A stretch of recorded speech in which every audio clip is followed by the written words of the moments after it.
Great news! Good news! Talaga namang isa na namang magandang balita kay Miss Nora Honor. At talagang magdiriwang ang mga Noranians, syempre, sa natamong tagumpay ni Miss Nora Honor. Ano itong balitang ito na ating ihatid maya-maya ng konti, mainit-init pa? Ito po si Clifford DR, ang inyong ka-heart expression na nagsasabing maraming salamat po sa patuloy na pagtangkilik ninyo ng heart expression. Salamat po. At talaga namang dumadami po ang viewers ng heart expression. Ako po ay nagpapakumbabang nagpapasalamat sa inyo. Salamat. At tinatapos niyo po ang videos. Salamat nila like at sinishare. Salamat po talaga at hindi ko po sukat akalain na ganito kainit ang pagtanggap ninyo sa heart expression. Maraming salamat po. At 4 years na po tayo sa October niyan. Salamat po. At sa mga nag-subscribe po, salamat. Sa mga hindi pa nag-subscribe, please subscribe po natin ng Heart Expression. I-like, i-share at tapusin po ang videos. Bago po sa mainit na balita, alam niyo po, dalawa po yung balita natin ngayon. Yung una, talaga pong sino kaya ang susunod, no po, natatanghalin o paparangalan bilang isang national artist. Marami pong kuro-kuro, maraming mga pagpipili, may mga suggestion, ang marami, no po, no? Siyempre, kanya-kanya po, kung tayo po ay mga hurado o tayong pipili, siyempre may kanya-kanya tayong gusto, no po? At ayon po sa mga nababasa natin, dahil si Ate Guy po ay naging national artist na, at talaga namang si Ate Guy ay pumasok sa butas ng karayom. Kung hindi po ako nagkakamali, at 32 years old pa lang po si Ate Guy, ay talagang siya po ay ninonominate na sa national artist. Pero sabi masyado daw pong bata pa sa Ate Guy. I stand to be corrected dun sa edad niya. Pero talagang si Ate Guy ay sa kwento niya, sa narating niya, sa lahat ng ginawa ni Ate Guy, dun sa accomplishment niya, yung sining niya, yung craft niya, talagang pumasok siya sa butas ng karayom. Ilang beses na hindi naman agad nagwagi si Ate Guy na parangalan. Alam po natin kung ilang beses. Pero dahil kay Ate Guy ito, hindi po natin pwedeng, walang sinumang makakaharang dahil para po kay Ate Guy ang national artist. At dahil po si Ate Guy ay national artist na, nakarapat dapat naman, nagdiwang tayo nung June 2022, sino kaya ang susunod? May nagsasuggest po o may nagmumungkahi o mayroong nagsasabi, ito po ay kuro-kuro lamang na baka daw po si Mr. Dolphy Quezon, na talaga namang nakasama ni Ate Guy at isa ring sumang-ayon, no, na si Ate Guy ay karapat-dapat maging national artist. At pumanaw na nga po si Mr.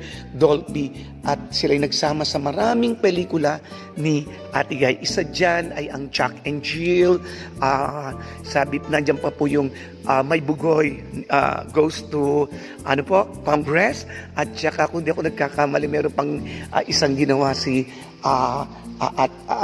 Mr. Dolphy, Jack and Jill, May Bugos goes to Congress, at meron pang isa. Ayan po, mamaya ipopost ko po yan. At kung hindi daw po si Mr. Dolphy, ay si Miss Gloria Romero, na nakasama naman ni Ate Guy sa bilangin ng Bituin sa Langit at doon sa yung pong Condemned, na talaga napakagaling.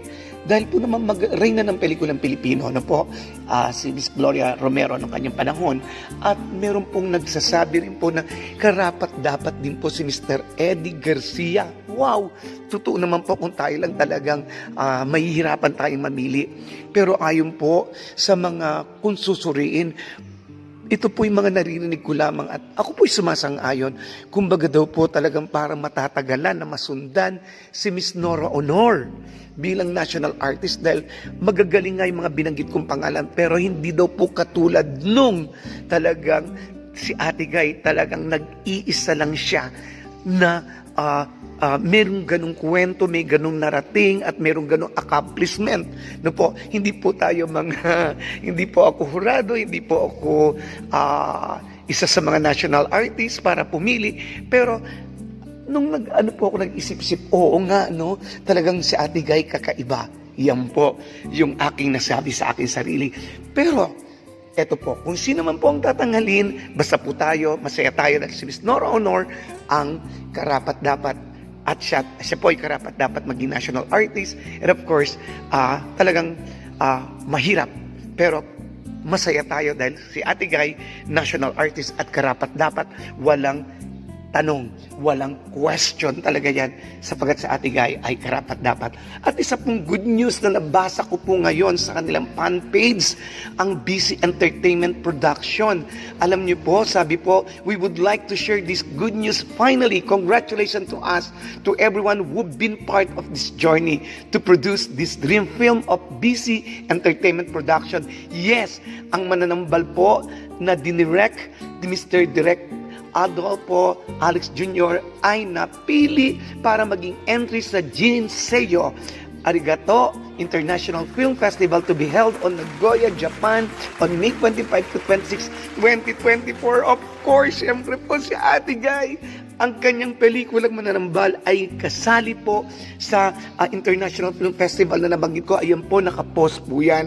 Ang galing naman starring our national artist and award-winning actress Nora Honor and GMA Sparkle artist Bianca Umali, Kelvin Miranda, Edgar Alan de Guzman, Jerry Gonzalez, Martin Escudero. Ito po ay talaga naman, this is our official international Japanese poster of Mananambal. Ayan po yan, no?